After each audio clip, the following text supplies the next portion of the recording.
ዘምሩ ለእግዚአብሔር ጻድቃኑ፣ የእግዚአብሔር ወዳጆች ለእግዚአብሔር ምስጋና አቅርቡ። በስመ አብ ወወልድ ወመንፈስ ቅዱስ አሐዱ አምላክ አሜን። በዓለም ላይ የምትኖሩ ኦርቶዶክሳውያን እግዚአብሔር ልጆች ሰላም እግዚአብሔር ይብዛላችሁ። መዝሙረ ያሬድ በየሳምንቱ አርብና እሑድ ገብረ መስቀል ዩቲዩብ ሚዲያ ላይ የሚቀርበው እነሆ ከትንሣኤው በኋላ 50ኛው ቀን ጰራቅሊጦስ ብለናል። ከዕርገቱ በኋላ ደግሞ 10ኛው ቀን በዓለ ጰራቅሊጦስ ብለናል። ባጭሩ ከትንሣኤው እስከ ዕርገት ያለው 49 ቀን ትንሣኤ፣ ዘመነ ትንሣኤ፣ ወርኃ ትንሣኤ ይባላል። 40ኛው ቀን ዕርገት ነው። ከዕርገቱ ደግሞ እስከ 49 ቀን ያለው ያቺ 9ኛዋ ቀን ዕርገት ትባላለች። 50ኛዋ በዓለ ጰራቅሊጦስ ይባላል። ከበዓለ ጰራቅሊጦስ እስከ ሰኔ 16 ቀን ድረስ በዓለ ጰራቅሊጦስ፣ በዓለ መንፈስ ቅዱስ፣ በዓለ ዕርገት፣ በዓለ ትንሣኤ እየተባለ እነው ቃለ እግዚአብሔሩ። ምክንያቱም ትንሣኤው ዕርገቱን አመጧል፣ ዕርገቱ ደግሞ በዓለ ጰራቅሊጦስን አመጧል ማለት ነው። እነሆ ትንሣኤው ዕርገቱን አሳይቶናል፣ ዕርገቱ ደግሞ በዓለ ጰራቅሊጦስን አመጧል ማለት ነው። እነዚህ የተንሰላሰሉ ታሪኮች ናቸው። ቀራንዮ ላይ በመስቀል ተሰቀለ፣ ጎልጎታ ተቀበረ፣ በሦስተኛው ቀን ተነሳ፣ በ40ኛው ቀን አረገ፣ በ50ኛው ቀን መንፈስ ቅዱስን ላከ ነው። ይህን ይዘን ስለሆነ የምንጓዘው ያው እንግዲህ በተለያየ መልኩ ተምረነዋል። ስቅላቱን ያመጣው ክሱ ነው። ክሱን ያመጣው ስራው ነው። ስራውን ያመጣው ደግሞ የመጣበት ዓላማ ነው። ወታደር የሚጓዘው ባንዲራ ይዞ ነው። ባንዲራ ማለት ደግሞ ዓላማ ነው። ሐዋርያት የሚላኩት ስም ይዘው ነው። ስሙ ደግሞ ከመ ትጹር ስሜ በውስተ አሕዛብ፣ ቅዱስ ጳውሎስን ስሜን በአሕዛብ መካከል ትሸከማለህ አለ።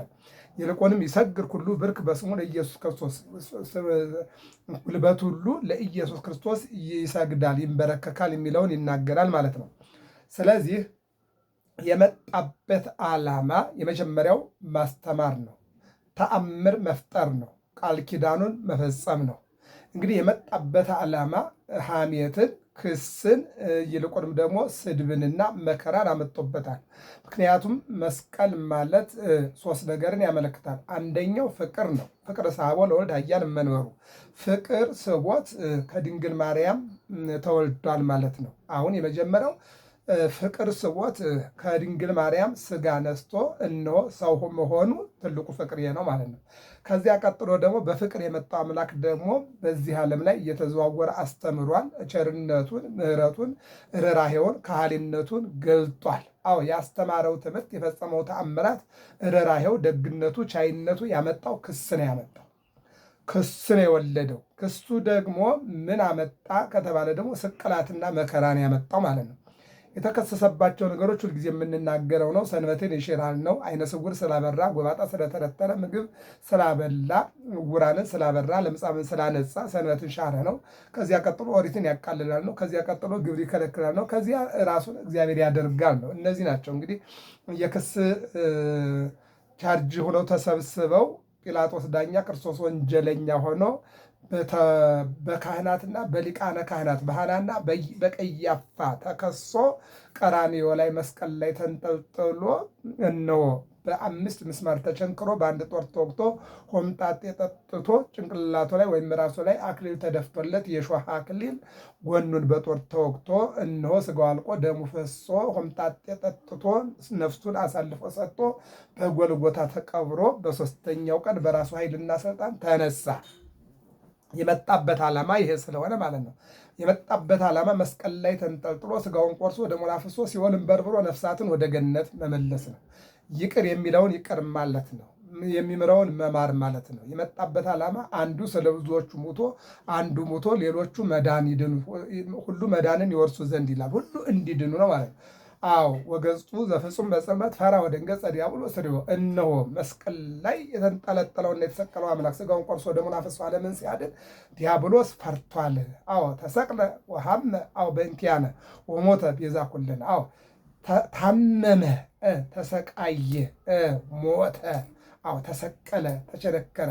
ነሳ ደዌነ አለ ኢሳይያስ ወጾረ ሕማመነ፣ ደዌያችን ተሸከመ፣ መከራችን ተሸከመ፣ ተሰቃየ ይላል። ጴጥሮስም የእኛን መከራ ተሸክሞ ወደ መስቀል ወጣ ይላል። የመጣበት ዓላማ ይሄ ነው ማለት ነው። ነሳ ደዌነ ያለው ለዚህ ነው። አዎ ተሰቅለ በእንቲአነ፣ ስለኛ ተሰቀለ፣ ወሞተ ቤዛ ኩልነ፣ ስለኛ ቤዛ ሆኖ መስቀል ላይ ወጣ ነው የሚለው። እንግዲህ ከዚህ በኋላ ነው 40ውን ቀን ለሐዋርያት ስርዓተ ቤተክርስቲያንን፣ ስርዓተ ቅዳሴን፣ ስርዓተ ኪዳንን፣ 7ቱ ኪዳናትን እያስተማረ ምታት እንዳይደለ በፍጹም አምላኩነት በፍጹም ትንሣኤ እንደተነሳ እያዩት እየበላ እያዩት አፍታቸው ላይ ታምር እንደገና እያሳያቸው 40 ቀን ቆየና በ40ኛው ቀን ቢታንያ ይዞ ወጥቶ ከዚያ ወደ ደብረ ዘይት አደረሰና እጆቹን አንስቶ ባርኮ 10 ቀን ጠብቁ፣ ከ10 ቀን በኋላ እኔን ውረድ፣ ተወለድ፣ ተሰቀል፣ ሙት ያለኝ እግዚአብሔር አብ ደግሞ መንፈስ ቅዱስን ይልክላችኋል። ጳራቅሊጦስ የሚያጸና አጽናኝ የሆነውን ይልክላችኋል። ያ አጽናኝም ስለ 3 ነገር ይሰጣችኋል። አንደኛ ስለ ተስፋ ቃሉ ነቢዩ ኢዩኤል ምዕራፍ 2 ላይ በሥጋ በለበሰ መንፈሴን አሳድራለሁ ብሏልና ያ ትንቢት ተፈጽሞ በእናንተ ላይ መንፈስ ቅዱስ ይወርዳል፣ አንድም ይፈሳል፣ አንድም 71 ቋንቋ ትናገራላችሁ። ሌላው አንዱ ከትንቢቱ የተነሳ ነው፣ ወይም ደግሞ ስለ ተስፋ ቃሉ ነው። ሁለተኛው ደግሞ ለስጦታ ነው። እናንተ ከተለያየ ቦታ ተጠርታችሁ የመጣችሁ እስከ ፍጻሜ ድረስ የተከተላችሁና ትንሣኤን ያያችሁ ይልቁንም በዓለም ተዘዋውራችሁ አልጫውን ዓለም በወንጌል ጨውነት እንድታጣፍጡ የተሾማችሁ የሾምኳችሁ ከዓለም ሆናችሁ ከዓለም የተመረጣችሁ ከዓለም ተገኝታችሁ ዓለሙን የናቃችሁ ዓለም ላይ ሳላችሁ ዓለሙን ግን ከነምናምንቴው የናቃችሁ ስለሆናችሁ ዓለሙ የዓለሙን ይወደዋል። ነገር ግን ከዓለም ሆናችሁ ዓለሙን ስላናቃችሁት ዓለም ደግሞ እናንተን ይንቃችኋል። መናቅ ብቻ አይደለም፣ ይገርፋችኋል፣ ያሳድዳችኋል። አዎ ለዚያ ምን ሽልማት ያስፈልጋችኋል? ቤታችሁን፣ ንብረታችሁን፣ ሀብታችሁን ሁሉ ጣል እርግፍ አድርጋችሁ ቤተሰባችሁን ይጥላችሁ ስለመጣችሁ ለእናንተ ሽልማት ስለሚያስፈልግ መንፈስ ቅዱስ በሽልማት ጳራቅሊጦስ በሽልማት መልኩ ይመጣላችኋል። ሶስተኛው ለጥምቀት ጥምቀት። አዎ እነሆ ክርስቶስ ተጠምቆ አልዋለም አላደረም፣ ወደ ገዳመ ቆሮንቶስ ነው የገባው። እናንተም በመንፈስ ቅዱስ ተጠምቃችሁ ወደ ጾም ትገባላችሁ እሱ ተናግሯልና።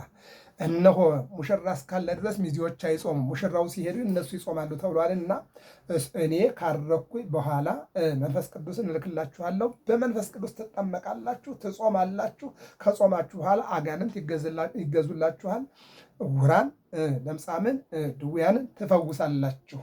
የማርቆስ ወንጌል 16-18 ላይ ላመኑ እነዚህ ምልክቶች ይከተሏቸዋል። ማን? እግዚአብሔርን ላመኑ፣ መነሳቱን ላመኑ፣ አምላክ መሆኑን ላመኑ፣ ለተከተሉ፣ እስከ ሞት ድረስ ለተጓዙ ለእነሱ በድውያን ላይ እጃቸውን ይጭናሉ፣ ይነሱላቸዋል፣ ዕውራን ያበራሉ፣ ሙት ያነሳሉ። አዎ ለለምጽ ያነጽሁ፣ አዎ ሙታን ያነሱ፣ ሙታንንም ያነሳሉ፣ ለምጻምን ያነጻሉ ተብሏል ማለት ነው። ለዚህ የሚሆን ጥምቀት ትጠመቃላችሁ አላቸው። ይሄ ይሆንላቸው ዘንድ ነው። በ50ኛው ቀን በዝግ ቤት እንዳሉ የሐዋርያት ሥራ ምዕራፍ 2 እንደምንመለከተው አንድ ልብ፣ አንድ መካሪ፣ አንድ ዘካሪ አንድ ቤት ውስጥ ሆነው እንዳሉ መንፈስ ቅዱስ መጣና በእነሱ ላይ ፈሰሰ። 71 ቋንቋ ማን ነው? 71 ቋንቋ መናገር ጀመሩ፣ ይናገሩ ጀመር። አንድ ብቻ ነበር የሚናገሩ፣ 72 ቋንቋ ተናገሩ። ከዚህ በኋላ እንግዲህ ቅዱስ ጴጥሮስ በአንድ ቀን ባስተማረው ትምህርት 3000 ነፍሳትን አድኗል። ቤተክርስቲያን ተመሰረተች። የቤተክርስቲያን ምስረታ ተባለ ባለ 50 ማለት ነው። በሌላ መልኩ ብሉይ ኪዳን አባቶቻችን የወጡበትን እያዘከሩ በ50 በዓለ መጸለት፣ በዓለ ፋሲካ፣ በዓለ ሰዊት ብለው ያከብሩ ነበርና በዓለ መጸለትን ጥር ላይ በጥምቀት በዓለ ፋሲካውን በትንሣኤ በዓለ ሰዊትን በጰራቅሊጦስ ተቀይሯል ማለት ነው። ከዚህ የተነሳ ነው። ስለዚህ በዓለ ጰራቅሊጦስ ይሄ ነው። ከዚያ ቀጥሎ እንግዲህ መንፈስ ቅዱስ የወረደው መንፈስ ቅዱስ ማን ነው? ፈጣሪ ነው ብለን ተማምረናል። ሂዱና በአብ በወልድ በመንፈስ ቅዱስም አጥምቁ። ምንድን ነው? እግዚአብሔር አብ፣ እግዚአብሔር ወልድ፣ እግዚአብሔር መንፈስ ቅዱስ። አብ ወልድ መንፈስ ቅዱስ አንድ ናቸው። ማን ፈጠረ? ሥላሴ። ሥላሴ ስንት ናቸው? አንድም ሶስት ናቸው። በስም በአካል በግብር በስም አብ ወልድ መንፈስ ቅዱስ ፈጣሪ፣ በግብር አብ ወላዲ ወልድ ተወላዲ መንፈስ ቅዱስ ሥላሴ። በአካል ለአብ ፍጹም መልክ ፍጹም ገጽ አለው፣ ለወልድም ፍጹም መልክ ፍጹም ገጽ አለው፣ ለመንፈስ ቅዱስም እንደዚሁ። ስለዚህ ማን ፈጠረ? ሥላሴ። አሁን ማነው? አንዱ መንፈስ ቅዱስ ነው ማለት ነው። ስለዚህ ወደ ሐዋርያት የመጣው አንድም የወረደው አንድም የፈሰሰላቸው መንፈስ ቅዱስ ነው ማለት ነው። መንፈስ ቅዱስ ማለት አባ ሕርያቆስ እንደሚነግረን አብ ፀሐይ፣ ወልድ ፀሐይ፣ መንፈስ ቅዱስ ፀሐይ፣ አብ ጎ፣ ወልድ ጎ፣ መንፈስ ቅዱስ ጎ እያለ የሚለው ከሦስቱ አካል አንዱ መንፈስ ቅዱስ መጥቶ ነው በላያቸው ላይ እያረፈ ማለት ነው። አመጣጡ ለምንድን ነው ከተባለ ኃይል አልነበራቸውምና ኃይል ሊሰጣቸው ነው። ኃይል ክርስቶስ ለሰማዕት አክሊል ንጹሕ ለካህናት ንጹሕ አክሊል ይገባቸዋል። አክሊል ደግሞ ለካህናት ከተገባ ለሰማዕታትም ደግሞ የክብር አክሊል ይገባቸዋል ማለት ነው። ይህን ነው ኃይል ውእቱ ክርስቶስ ለሰማዕታት ኃይልን ሰጣቸው። ሲቆራረጡ በጎራዴ ሲቆራረጡ፣ በሰይፍ ሲቆራረጡ፣ በጦር ሲወጉ፣ በዚህ ሁሉ በድንጋይ ሲወገሩ ሰጣቸው። ይህ ኃይል ነው አንደኛው። ሁለተኛው የሚያጸና ነው። አልጸኑም ነበርና የሚያጸና ልክላቸዋል። ሶስተኛው ደግሞ እነሆ የተላከላቸው መንፈስ ቅዱስ እንዲያስተውሉ የሚያደርግ እንዲያስተውሉ ይልቁንም 3 ዓመት ከ3 ወር ያስተማራቸውን እንዲያሳስቡ እንዲያስተውሉ ወደኋላ ያለውን የተማሩትን እንዳይረሱ የሚያደርግ ማለት ነው። ይህን አመጣና ሰጣቸው ማለት ነው። በሌላ መልኩ 6 ባህርያት ያሉት ጰራቅሊጦስ መጽንዒ የሚያጸና፣ መንጽሒ የሚያነጻ፣ ከሳቲ የሚገልጥ፣ መስተስርይ ይቅር የሚል፣ መስተፍስሒ የሚያስደስት እንዲሁም ደግሞ መስተስርይ እንደገና ደግሞ ናዛዚ የሚያረጋጋ ማለት ነው። አሁን ያጣረሱ ነው። መስተስርይ ይቅር የሚል፣ ናዛዚ የሚያረጋጋ። በአጠቃላይ እነዚህ 6ቱ ለሐዋርያት ወርደውላቸዋል። በእነዚህም ተጽናንተዋል ማለት ነው። ስለዚህ አሁን የያዝነው ገና ሰኔ 14 ቀን ስለሆን አሁን 2 ቀን ይቀራል። እስከ ሰኔ 16 ቀን በዓለ ጰራቅሊጦስ ይባላል ማለት ነው። ይህን ካልኳቸው ወደ መዝሙሩ ልሄድ። መዝሙሩ የመጀመሪያው ዘምሩ ለእግዚአብሔር ጻድቃኑ እስመ ተንሥአ ክርስቶስ እሙታን። ዘምሩ ለእግዚአብሔር ጻድቃኑ በህየ ሰበረ ኆኃተ ብርት ወበህየ አውፅአ ዘቀዳሚ ልውክቶ። ዘምሩ ለእግዚአብሔር ጻድቃኑ አርአዮ ለቶማስ ርግዘተ ገቦሁ ወለእንድርያስ ቅንዋተ እደዊሁ። አርአዮ ለቶማስ ርግዘተ ቦሁ ወለእንድርያስ ቅንዋተ እደዊሁ ይለናል። ዘምሩ ለእግዚአብሔር ጻድቃኑ ዐርገ በስብሐቱ ውስተ ሰማያት በ40 ዕለት ምስለ መላእክት ይልና ዘምሩ ምስለ መላእክት ዘምሩ ለእግዚአብሔር ጻድቃኑ ወግነዩ ለዝክረ ቅዱሳቱ ይለናል ቅዱስ ያሬድ። ይህ እንግዲህ በግዕዙ ነው። ዘምሩ ለእግዚአብሔር ጻድቃኑ እስመ ተንሥአ ክርስቶስ እሙታን በየሰበረ ኆኃተ ብርት ወበየ አውፅአ ዘቀዳሚ ልውክቶ ይልና አርአዮ ለቶማስ ርግዘተ ገቦሁ ወለእንድርያስ ቅንዋተ እደዊሁ ይልና ዐርገ በስብሐቱ ውስተ ሰማያት በ40 ዕለት ምስለ መላእክት ዘምሩ ለእግዚአብሔር ጻድቃኑ ወግነዩ ለዝክረ ቅዱሳቱ ይለናል። ይህን ሊቃውንቱ መጀመሪያ ዘሩን ከዚያ በመቋሚያ ይዘሙታል፣ ከዚያ በጸናጽል ይሉታል ማለት ነው። አሁን ወደ እኛ ስናመጣው ደግሞ ክርስቶስ ከሙታን መካከል ተነስቷልና የእግዚአብሔር ልጆች የእግዚአብሔር ወዳጆች ዘምሩ አለ። ለዚህ ነው ክርስቶስ ተንሥአ እሙታን በዐቢይ ኃይል ወሥልጣን አሰሮ ለሰይጣን አግዓዞ ለአዳም ሰላም እምይእዜሰ ኮነ ፍስሐ ወሰላም ስንል ነው የከረመው አይደል? ክርስቶስ በታላቅ ኃይልና ስልጣን ከሙታን መካከል ተለይቶ ተነሳ፣ ሰይጣንን አሰረው፣ አዳምን ነፃ ወጣው። ከእንግዲህ በኋላ ለሰው ልጆች ሁሉ ፍጹም ደስታ ይሁን ብለን የመጣ ነው። ለዚህ ነው ምን አለ? ክርስቶስ ከሙታን መካከል ተነስቷልና የእግዚአብሔር ወዳጆች ዘምሩ፣ አመስግኑ፣ እልል በሉ ነው። ለዚህ ነው ዳዊት ምን አለ? ዘምሩ ለእግዚአብሔር ዘዐርገ ውስተ ሰማይ፣ ወደ ሰማይ ላረገው ለእግዚአብሔር ምስጋና አቅርቡ፣ ዘምሩ። ቅዱስ ያሬድ እንደገና በሌላ ደግሞ በድጓ ላይ ምን አለ? ላረገው ለእግዚአብሔር ነቢያት ምስጋና ቀረቡለት፣ ሐዋርያት ምስጋና ቀረቡለት፣ ሰብአ አርድእት ምስጋና ቀረቡለት፣ ቅዱሳት አንስት ምስጋና ቀረቡለት፣ ይልቁንም መላእክት ምስጋና ቀረቡለት። ለማን? ወደ ሰማይ ላረገው ለእግዚአብሔር። ዘምሩ ለእግዚአብሔር ዘዐርገ ውስተ ሰማይ፣ ወደ ሰማይ ላረገው ለእግዚአብሔር ምስጋና አቅርቡ ይልና ምን አለ? በዚያ የሚገርመው ነገር የብረት መውጊያውን የሰበረ ማን ነው? መድኃኒዓለም እንዴ! በህየ ሰበረ ኆኃተ ብርት ወበህየ ቀጥቀጠ ዘቀዳሚ ልውክቶ ይላል። እንደውም መዝሙረኛው ልበ አምላክ ዳዊት ወሰበረ ኆኃተ ብርት ወቀጥቀጠ መናፍቅ ተዘሐስል እያለ ይናገራል ልበ አምላክ ዳዊት። አሁን እዚህ ጋር ደግሞ ምን አለ? በዚያ የነበረውን በዚያ የብረት መዝጊያውን ሰብሮ እነሆ ተነስቷልና በህየ ሰበረ ኆኃተ ብርት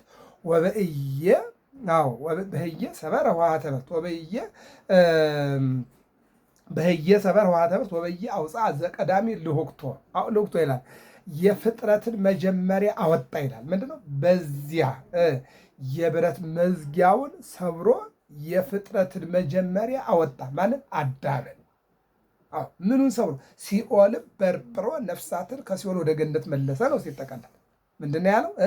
በዚያ የብረት መዝጊያውን ሰብሮ የፍጥረት መጀመሪያውን ሰው አዳምን አወጣ። ከየት? ከሲኦል ወዴት?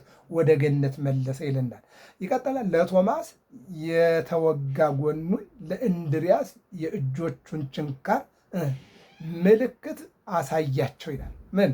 ለቶማስ ጎኑን የተወጋውን፣ ለእንድሪያስ ደግሞ ግንባሩን፣ ደረቱን፣ እጆቹን፣ እግሮቹን የተወጋውን የተቸነከረውን የተወጋውን ምልክት አሳያቸው። አንድም አሳየው። በ40ኛው ቀን እንደ መላእክት ባለ አካል በጌትነት ወደ ሰማያት አረገ። በ40ኛው ቀን እንደ መላእክት ባለ አካል በጌትነት ወደ ሰማያት አረገ ይልና ጻድቃን ለእግዚአብሔር ዘምሩ፣ ለቅድስናው መታሰቢያ አድርጉ፣ አርገ በስብሐት ውስተ ሰማያት በ40 ዕለት ምስለ መላእክት ያለውን ነው የሚለው። ምን አለ? እንዲህ አለ። በ40ኛው ቀን አለ እንደ መላእክት ባለ አካል በጌትነት ወደ ሰማይ አረገ ይልና ጻድቃን ለእግዚአብሔር ዘምሩ፣ ለቅድስናው መታሰቢያ አድርጉ አለ። መዝሙሩ ስለ መዝሙሩ እግዚአብሔር አምላክ ስሙ ለዘላለም የከበረና የተመሰገነ ይሁን። ቅዱስ ያሬድን የሰጠን አምላክ ክብርና ምስጋና ለስሙ። መዝሙሩ ይሄ ነው ባጭሩ። የሚናገረው ምን ነው? አንደኛ የተነሳውን ትንሣኤውን አሳያቸው። ሁለተኛ በስቅላቱ ላይ የደረሰበትን መከራ ችንካሩንና ጦሩን የተወጋበትን አሳያቸው። ከዚያ ቀጥሎ ደግሞ ምን ይላል? ወደ ሰማይ ማድረጉን እንደ መላእክት በምንም መላእክት ሲወጡና ሲወርዱ ምንም ነገር እንደሌለ እሱም ደግሞ እያዩት በዓይናቸው ተሰወረና አረገ የሚለውን እና የተናገረው። ይቀጥልና ምን አለ? በ40 ዕለት በ40ኛው ቀን አለ ከትንሣኤው በ40ኛው ቀን ወደ ሰማይ አረገ ይልና ዘምሩ ለእግዚአብሔር ዘምሩ ለእግዚአብሔር ጻድቃኑ ወግነዩ ለዝክረ ቅዱሳቱ፣ የእግዚአብሔር ወዳጆች ለእግዚአብሔር ምስጋና አቅርቡ መታሰቢያውንም አድርጉ ይለናል። እንድናደርግ የፈቀደልን አምላክ የተመሰገነ ይሁን። አሁን ወደ ቅዳሴ መልእክታቱ እንሂድ። የቅዳሴው መልእክት ኤፌሶን 1 ላይ ነው እስከ 15 ነው። በክርስቶስ ፍቅር በፊቱ ቅዱሳን እንሆን ዘንድ ዓለም ሳይፈጠር መረጠን። በክርስቶስ ልብ አድርጉ፣ በክርስቶስ ፍቅር በፊቱ ቅዱሳን እንሆን ዘንድ ዓለም ሳይፈጠር መረጠን። ሙሴን ምን አለው? ኮኑ ቅዱሳነ እስመ አነ ቅዱሳነ፣ እኔ የፈጠርኳችሁ ቅዱስ ነኝና ቅዱሳን ሆኑ በላቸው አለው ሙሴን። ጴጥሮስ ደግሞ ምን አለ? የጠራን የመረጠን እግዚአብሔር ቅዱስ ነውና ራሳችንን ቀድስ እኛም ቅዱሳን እንሁን አለ። ማን ነው? ቅዱስ ጴጥሮስ ማለት ይህን ይናገራል። አንደኛው ይሄ ነው። ሁለተኛው አንደኛ ጴጥሮስ 1:12 ላይ ይሄ መጀመሪያ ያልነው ኤፌሶን 1 እስከ 15 ነው። የመጀመሪያው ዲያቆን የሚያነበው በቅዳሴ ያለ መልእክት ነው። በክርስቶስ ፍቅር በፊቱ ቅዱሳን እንሆን ዘንድ ዓለም ሳይፈጠር መረጠን ነው። ለዚህ ነው ዘእንበለ ይትፈጠር ዓለም ወዘእንበለ ትሳረር ምድረ ገነት አለው ስብት። ዓለም ሳይፈጠር ገነት ሳትፈጠር ሳትመሰረት እመቤታችን ነበረች የሚለው በአምላክ ሕሊና ነበረች ይላል። ስለዚህ ሰውን ዓለም እግዚአብሔር ሰውን እንደሚፈጥር የፈጠረው ሰው እንደሚሳሳት የፈጠረውን ሰው ለማዳን ደግሞ ድንግል ማርያምን እንደሚጠቀም እንደመረጣት አስቀድሞ ከዓለም በፊት ያውቅ ነበር የሚለውን ነው የሚተረጉመው። ቅዱስ ጴጥሮስ ደግሞ እንዲህ ይላል። 1 እስከ 12 ባለው አንዷን ቃል ነው። ምን ይላል? ቅዱስ ጴጥሮስ በጻፈው ላይ ደግሞ እግዚአብሔር ቸር አምላክና ደግ አምላክ መሆኑን የትንሣኤም ባለቤት መሆኑን ይናገራል ማለት ነው። ቅዱስ ጴጥሮስ ደግሞ ምን ይላል? አንደኛ ጴጥሮስ ምዕራፍ 1 ቁጥር 1 እስከ 15 ላይ ምን ይላል? ይህንን ነገር መላእክቱ አለ። ልብ አድርጉ። ይህንን ነገር መላእክቱ ሲመለከቱ ሊመለከቱ ይመኛሉ ይላል። ምንድን ነው?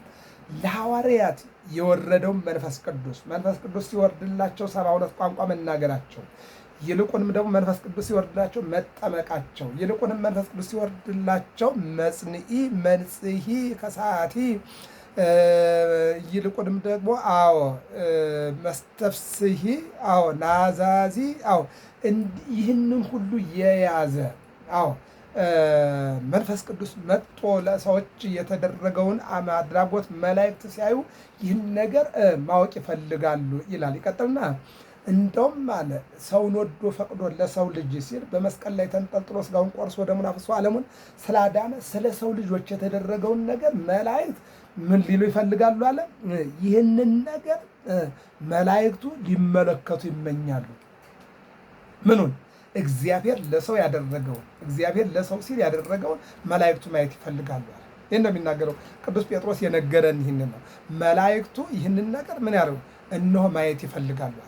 ምኑን ካልን እግዚአብሔር ለሰው ልጅ ዋለ። ለምሳሌ አሁን እንትን ላይ ንድ ዓርብ ላይ ንድ አመይሰቅልው አይሁድ ለእግዚእነ ሚካኤል አርመመ ወገብርኤል ተደመ ፀሐይ ጸልመ ወረደመ ኮነ። አይሁድ ሐናና ቀያፋ ይልቁንም ደግሞ ገባይተ አይሁድ አንዱ ሆነው ኢየሱስ ክርስቶስን በሰቀሉት ጊዜ ይላል ሚካኤል ዝም አለ። ምን አለ? ዝም አለ። ገብርኤል ደግሞ ተደነቀ ይላል።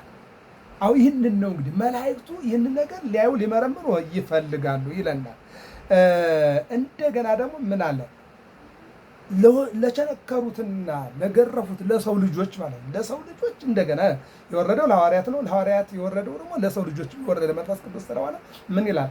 ለሐዋርያት ከወረደ በኋላ ለሕዝቡ ሁሉ ለሴቶችም ለወንዶችም ለሕዝቡም ወረደለት ነው የሚለው መንፈስ ቅዱስ። ለሁሉም ወረደላቸው ነው የሚለው። ስለዚህ ይህንን ከሰው ልጅ ጋር ያለውን እግዚአብሔር ፍቅሩን መላእክት ሊመለከቱ ይፈልጋሉ አለ። አሁን ከአማላጅነት በላይ ከአስታራቂነት በላይ ከአሻጋሪነት በላይ ለሰው ልጅ የተደረገውን ነገር መላእክት ሊያዩ ይፈልጋሉ፣ ይመኛሉ ይላል። ይህ እንግዲህ ሁለተኛው መልእክት ነው። ሶስተኛው ምስባክ ነው። ምስባኩ ምን ይላል? ኢትግድፈኒ እምቅድመ ገጽከ ወመንፈስከ ቅዱስ የታውፅም ላዕሌ የሰየን ፍስሐ አድኅኖተከ ወመንፈስ አጽናኒ። ይህም ወበመንፈስ አዚዝ አጽናኒ ከመ መሃሮሙ ለኃጥአን ፍኖተከ። ምንድን ነው የሚለው? የማዳንህን ደስታ ስጠኝ። መዝሙር 50 ቅንፍ 51 ቁጥር 12 ላይ የማዳንህን ደስታ ስጠኝ፣ የማዳንህን ደስታ ስጠኝ ይልና በእሽታ መንፈስን ደግፈኝ፣ በእሽታ መንፈስን ደግፈኝ፣ ለሕግ ተላላፎች መንገድህን አስተምራለሁ፣ ኃጢአተኞችም ወደ አንተ ይመለሳሉ አለ። ልበ አምላክ ዳዊት ነው። ምን አለ? የማዳንህን ደስታ ስጠኝ። ኢየሱስ ማለት መድኃኒት ማለት ነው። መድኃኒዓለም ማለት ያለ መድኃኒት ማለት የማዳንህን በመስቀል ላይ የመውጣት ውስጥ ጉዳይ ምንድን ነው? ለማዳን ነው። ዓለሙን ለማዳን ነው። እግዚአብሔር እሰ ንጉሥ ውእቱ እምቅድመ ዓለም ወገብረ መድኃኒተ በማእከለ ምድር አንተ አጽናዒ ካለ ባሕር በኃይልከ። መዝሙር 73 ላይ ምን ይላል? እግዚአብሔርስ አንድም እግዚአብሔርማ ከዓለም አስቀድሞ ንጉሥ ነው፣ በማእከለ ዓለም ንጉሥ ነው፣ ዓለምን አሳልፎ ንጉሥ ነው። ማእከለ ምድር በተባለች በኢየሩሳሌም ምን አደረገ? መድኃኒትን አደረገ፣ አዳነ ማለት ነው። አድነኝ ብለው ለመጡት ሁሉ መዳንን ሁሉ መዳንን ይወርሱ ዘንድ ይላል። ሁሉ እንዲድኑ ነው አመጣጡ። ዓላማው ይሄ ነው። ምንድን ነው? የዓመቱ አለቃ በማቴዎስ ወንጌል ምዕራፍ 8 ላይ ልጄ ታሞብኛል አለ። ልጅ ድኑ አለ። ድኖ ተገኘ። የዮሐንስ ወንጌል ምዕራፍ 5 ላይ መዳን ትፈልጋለሁ? እፈልጋለሁ። ተነሳና አልጋህን ተሸክመህ ሂድ። መዳን ይሄ ነው። አሁን ምን አለ ልበ አምላክ ዳዊት? የማዳንህን ደስታ ስጠኝ አለ። ቀጠለና በእሽታ መንፈስም ደግፈኝ። እሺ በለኝ እኮ ነው። የማቴዎስ ወንጌል 5 ላይ ያቺ ልጇ የታመመባት ሴት ልጅን አድንልኝ፣ ፈውስልኝ፣ አድንልኝ እያለች ስትከራከረው ለእስራኤል የመጣው ላንቺ ለልጆች የቀረበ ምግብ ለቡችሎች አይሆንም ሲላት፣ ቡችሎች እኮ ከልጆች ያተረፈውን እንጀራ ይበላሉ ስትል ልጅሽ ድናልሻለች። አለቀ። ማዳን ማለት ይሄ ነው። ይቀጥልና ለሕግ ተላላፊዎች መንገድህን አስተምራለሁ አለ። ትእዛዝ ለማይጠብቁ ሕግ ለሚያፈርሱ አስተምራለሁ አለ። ይህንን የተናገረ ማን ነው? ልበ አምላክ ዳዊት። በምን? በመዝሙሩ ማለት ነው። በመዝሙሩ በቅዳሴው ላይ መልእክት ተነበበ፣ ሁለተኛ መልእክት ተነበበ፣ ከዚያ ምስባክ ተሰበከ ማለት ይህን ነው የሚያሳየው ማለት ነው። እንግዲህ ልበ አምላክ ዳዊት ማን ነው ስንል ልበ እግዚአብሔር የተባለው ነው። ልበ መቼም ሰው እናቱን ይመስላል፣ አባቱን ይመስላል፣ አጎቱን ይመስላል ይባላል። ያም ካልሆነ አያቱን ይመስላል ይባላል። ነገር ግን ልቡ የከሌን ልብ ይመስላል ግን አይባልም። ምክንያቱም ይፈትን ልብ ወኩላያተ እግዚአብሔር፣ ልብን እና ኩላሊትን የሚመረምር ማን ስለሆነ? እግዚአብሔር ስለሆነ ማለት ነው። ነገር ግን እዚህ ጋር ስንመለከት እግዚአብሔር ዳዊትን ልበ አምላክ እንዲባል አድርጎታል ማለት ነው። በእውነት እግዚአብሔር አምላክ የሁላችንንም ልብ የሚመረምር እሱ ነውና መልካሙን እንዲያሰማን መልካም ፈቃድ ይሆንልን። ወደ ወንጌሉ እንሂድ። ወንጌሉ የዮሐንስ ወንጌል ምዕራፍ 16 ላይ ነው የምናገኘው። የዮሐንስ ወንጌል ምዕራፍ 16 ከቁጥር 1 ጀምሮ ወዘንተ ነገርክሙ ከመ ይትታቀፉ እስመ እምኩራባቲሆሙ ያወጽኡክሙ፣ አስቀድሜ ነግሬያችኋለሁ ከምኩራባቸው ያወጧችኋልና እንዳትጠራጠሩ ይነገርኳችሁ። ይልቁንም ከመትታቀፉ እንዳትሰነካከሉ፣ አንዱ ለአንዱ መሰናክል፣ አንዱ ለአንዱ ዕዳና ፍዳ እንዳትሆኑ አስቀድሜ ሳልለያችሁ እነሆ ሁሉን ነገር 3 ዓመት ከ3 ወር አስተምሬያችኋለሁ። ሙት ማንሳትን፣ ለምጻም ማንጻትን፣ ወንጌል ማስተማርን፣ ይቅርታ ማድረግን፣ መተዛዘንን፣ መተሳሰብን አስተምሬያችኋለሁ። መከራ ደግሞ ውዩሃ በካሌታ በአንድ ቦታ ላይ መከራ ሲበዛባችሁ ወደ ሌላ ቦታ እንዴት መሸሽ እንዳለባችሁም አስተምሬያችኋለሁ። እንዳትሰነካከሉ በፍርሃት በጥርጥር ተስፋ በመቁረጥ እነሆ እንዳትሰነካከሉ። ምክንያቱም ከትንሣኤው በፊት ጴጥሮስ አላውቀውም ብሎ ክዷል። ከትንሣኤው በኋላ ቶማስ ካላየሁ ብሏል። ኒቆዲሞስና ሉቃስ ደግሞ ተስፋ ቆርጠው ነበር። እንዲህ አይነት ክፍተቶች ነበሩና መሰናክሎች ነበሩና መፍራት፣ መንቀጥቀጥ፣ መጠራጠር፣ ተስፋ መቁረጥ፣ መካድ እነዚህ በእነሱ ሕይወት ላይ ስለነበረ ወዘንተ ነገረ ነገርኩክሙ ከመ ይታቀፉ እስመ ምኵራባቲሆሙ ያወጽኡክሙ። የማርቆስ ወንጌል ምዕራፍ 13:6 ላይ ምን ይላል? ስለ ስሜ በነገሥታት ፊት ትቆማላችሁ፣ ምስክር ይሆንባቸው ዘንድ ትገረፋላችሁ፣ ትጎተታላችሁ፣ ትታሰራላችሁ። ይህ ነው ከምኵራባቸው ያወጧችኋልና እንዳትጠራጠሩ ይህን ነገርኳችሁ ይልና ወባሕቱ ትመጽእ ሰዓት ወይበጽእ ጊዜ ከመ ኩሉ ዘይቀትሉክሙ ይመስሎ ከመ ዘመሥዋዕተ ያበው ለእግዚአብሔር። ምን ይላል? እናንተን የገደለ ሁሉ ለእግዚአብሔር መሥዋዕት ያቀረበ የሚመስልበት ጊዜ ይደርሳል። ይሄ ነው። እናንተን የገደለ ሁሉ ለእግዚአብሔር መሥዋዕት ያቀረበ የሚመስልበት ጊዜ ይደርሳል። አስተውሉ። ልድገመው። እናንተን የገደለ፣ እናንተን ያሰረ፣ እናንተን ያቃጠለ፣ እናንተን የቆራረጠ፣ እናንተን በፈላ ውሃ ያደረገ፣ እናንተን በጦር የወጋ፣ እናንተን በምስማር የቸነከረ፣ እናንተን መሬት ለመሬት የጎተተ፣ እናንተን መርዝ ያጠጣ፣ እናንተን እነሆ ያሳደደ፣ እነሆ ለእግዚአብሔር መሥዋዕት ያቀረበ የሚመስልበት ጊዜ አለ። እናንተን በማረድ ይልቁንም ኦርቶዶክሳውያን ይልቁንም ማተብ ያሰሩትን ይልቁንም መስቀል ያሰሩትን ይልቁንም በእግዚአብሔር የሚያምኑትን ይልቁንም የሚጾሙትን የሚጸልዩትን የሚሰግዱትን ስጋና ደግሞ የሚቀበሉትን በሃይማኖት የጸኑትን እነዚህን የገደለ ለእግዚአብሔር መሥዋዕት ያቀረበ የሚመስልበት ጊዜ ይመጣል ብዬ ነግሬያችኋለሁ። እናንተን በመግደል እናንተን በማሳደድ እናንተን በማሰቃየት እናንተን በመግረፍ እናንተን በፈላ ውሃ እንደ 3 ወጣቶች በእሳት ውስጥ እንደ ቂርቆስና ኢየሉጣ በፈላ ውሃ ውስጥ እንዲሁም ደግሞ እንደ ግብፃውያን እስራኤልን ስራ በማብዛትና ጭቃ እርገጡ፣ ድንጋይ ፍለጡ፣ እንጨት ቁረጡ በማለት ይልቁንም ደግሞ እነሆ እንደ እንስሳት ሳር ጋጡ፣ ሳር ብሉ፣ እንደገና ደግሞ እንደ ፈረስ ተጋለቡ፣ እንደገና ደግሞ ድንጋይ ተሸከሙ፣ እንደገና ደግሞ እነሆ አንገታችሁ ታስሮ እንደ ፍየል ተጎተቱ የምትባሉበት ጊዜ ይመጣል። ያንን ማድረጋቸው ለእግዚአብሔር መሥዋዕት ያቀረበ የሚመስልበት ጊዜ ይደርሳልና መከራ ፈርታችሁ እንዳትሰነካከሉ አስቀድሜ ነገርኳችሁ ይልና ወዘንተኒ ዘይገብሩ ላዕሌክሙ ይህን የሚያደርጉባችሁ እስመ ኢያእምሩ ውላ አብን አያውቁትምና ነው፣ ወኢኪያየ እኔንም አያውቁኝምና ነው። ይህን ሁሉ የሚያደርጉባችሁ አብን ስለማያውቁ ነው። በሌላ መልኩ እኔንም ስለማያውቁ ነው። ሀበ እልያሁ መጻ ወልያሁ ሰው የተክፉ ወደ ወገኖቹ መጣ፣ ወገኖቹ ግን አልተቀበሉትም። ሚስማር ይዘው ቸነከሩት፣ ጦር ይዘው ወጉት፣ ድንጋይ ይዘው ወረወሩበት፣ ይልቁንም በምላሳቸው ሰደውት። ወባሕቱ ዘንተሰ ነገርክሙ ከመ ትዘከሩ ወከመ መጻ ጊዜው። ነገር ግን በተደረገ ጊዜ እኔ እንደነገርኳችሁ ታስቡ ዘንድ ይህን ነገርኳችሁ። ሳይደረግ አስቀድሞ አውቆ የነገረን የባሕርይ አምላክ እንጂ ቢሆን ነው ብላችሁ ታስቡ ዘንድ ገና ሳይደርስባችሁ ገና ሳይሆንባችሁ ገና ሳይደረግባችሁ ይህንን ነግሬያችኋለሁ። ነገ ሲደረግ የባሕርይ አምላክ ነው። ነገር ግን በተደረገ ጊዜ እኔ እንደነገርኳችሁ ታስቡ ዘንድ ይህን ነገርኳችሁ። ሳይደረግ አስቀድሞ አውቆ የነገረን የባሕርይ አምላክ እንጂ ቢሆን ነው ብላችሁ ታስቡ ዘንድ የ3 ዓመት ከ3 ወሩን አገልግሎት መንፈስ ቅዱስ ሊያሳስባችሁ ይመጣል ብያችኋለሁ። ይህንም እንድታስቡት እንዲያሳስባችሁ ይላከላችኋል። ወቀዲሙሰ ይነገርኩክሙ ዘንተ አስቀድሞ ግን ይህን አልነገርኳችሁም? አዎ አልነገርኳችሁም። እስመ ሀሎኩ ምስሌክሙ በሕይወት ነበርኩና አስቀድሜ አልነገርኳችሁም። 3 ዓመት ከ3 ወር ከ10 ቀን አብረን ስንኖር አልነገርኳችሁ። ለምን? አብሬያችሁ ስለነበርኩኝ። አሁን ግን እናንተ ጋር አልኖርም።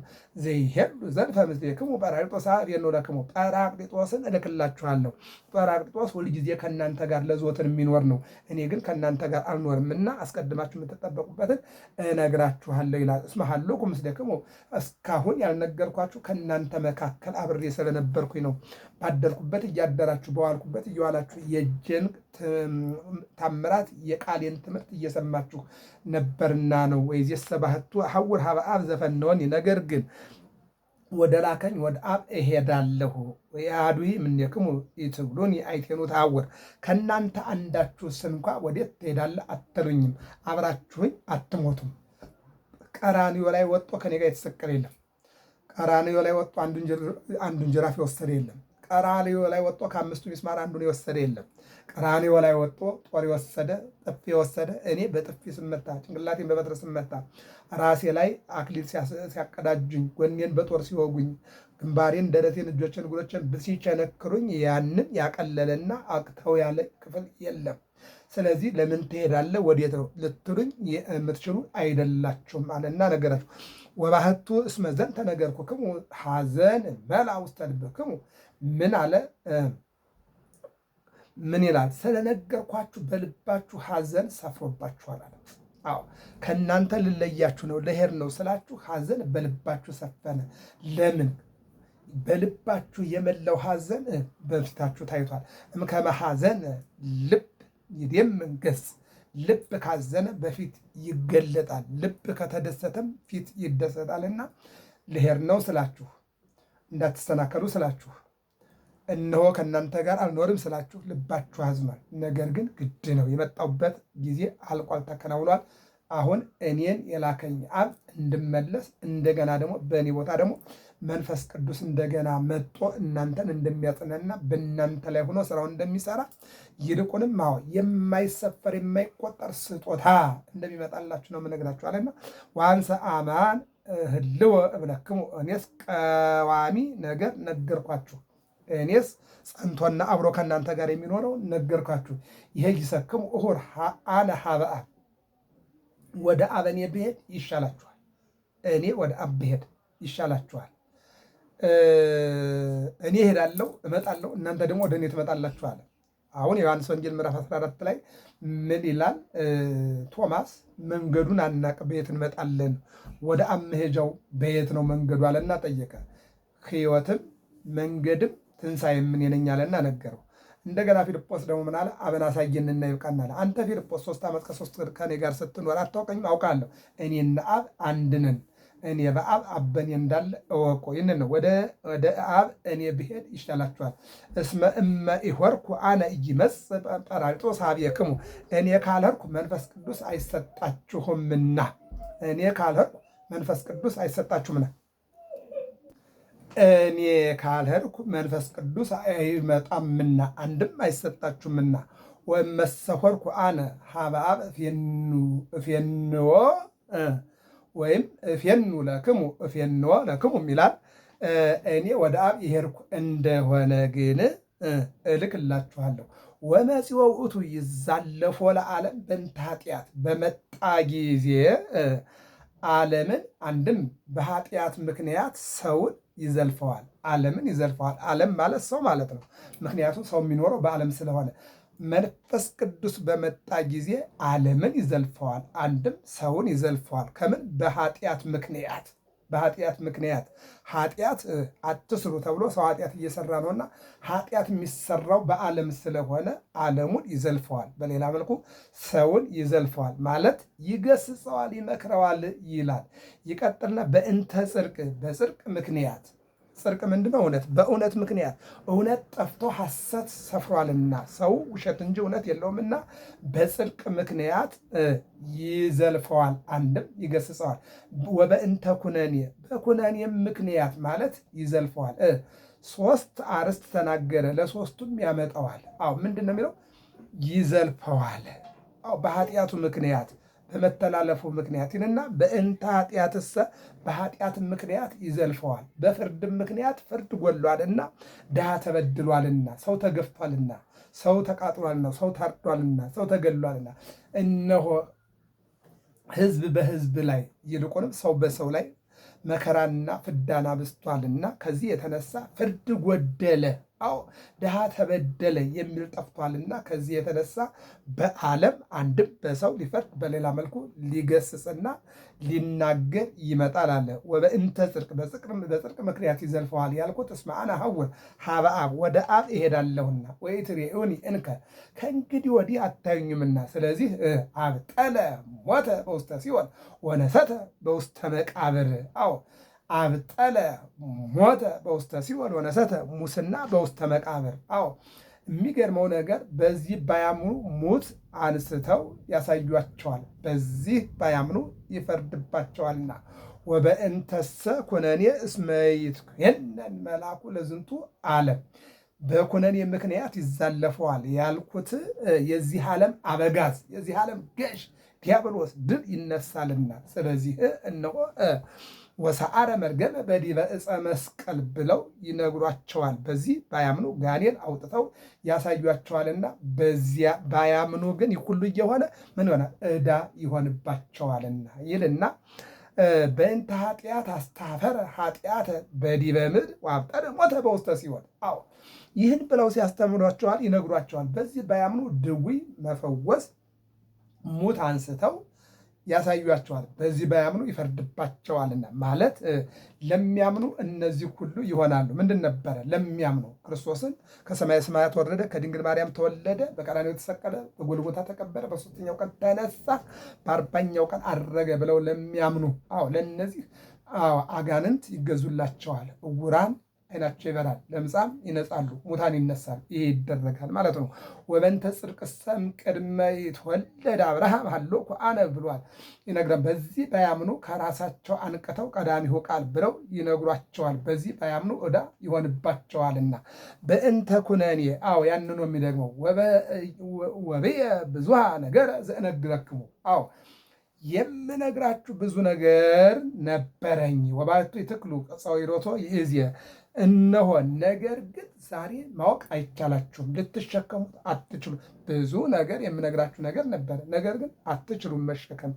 መንፈስ ቅዱስ በመጣ ጊዜ ወደ ትሩፋተ ሥጋ ወደ ትሩፋተ ነፍስ መርቶ ያደርሳችኋል። እስመ ኢይነግር ዘእምኀቤሁ ከራሱ አንቅቶ አያስተምረምና፣ ወዘሰማ ዳእሙ ይነግር ከእኔ በሕልውና የሰማውን ያስተምራል እንጂ። አንድም ከእርሱ ብቻ አንቅቶ አይናገርም፣ ከአብ ከእኔም በሕልውና የሰማውንም ያስተምራል እንጂ። በሌላ መልኩ 3 ዓመት ከ3 ወር እኔ ያስተማርኳችሁን ያሳስባል እንጂ። ወዘይመጽእ ይህ ይነግረክሙ ወዘይመጽእ አለ ጰራቅሊጦስ ይነግራችኋል። አንድም ያለፈውን ብቻ አይነግራችሁም የሚመጣውንም ይነግራችኋል ይልና ወውእቱ ኪያየ ይሴብሕ እርሱ እኔን ይገልጻል። እስመ ዚአየ ይነስእ ወይነግረክሙ እግዚእነትን መምህርነትን ቃልነትን ትንቢትን ዘመንን ከእኔ ገንዘብ ያደርጋልና ይነግራችኋል። ልብ አድርጉ። እግዚእነትን እግዚእ ገዥ ማለት ነው። ገዥነትን መምህርነትን ቃልነትን ትንቢትን ዘመንን ከእኔ ገንዘብ ያደርጋልና ይነግራችኋል ይልና እስመ ኩሉ ዘወል አቡየ ዚአየ ውእቱ የአባቴ ገንዘብ ሁሉ ገንዘቤ ነውና። ዘምሩ ለእግዚአብሔር ጻድቃኑ የእግዚአብሔር ወዳጆች ለእግዚአብሔር ምስጋና አቅርቡ። ገብረ መስቀል ሚዲያ ነው። ሰብስክራይብ፣ ላይክ፣ ሸር አድርጉ። ሰላም እግዚአብሔር ከሁላችን ጋር ይሁን። መዝሙረ ያሬድ ሰኔ 14 ቀን ዕለተ ሰንበት የሚቀርብ መዝሙር መልእክታት ምስባክ ወንጌል ነው። ተከታተሉ። ለሳምንቱ ደግሞ ያድርሰን። ሰላም እግዚአብሔር ከሁላችን ጋር ይሁን። ወስብሐት ለእግዚአብሔር።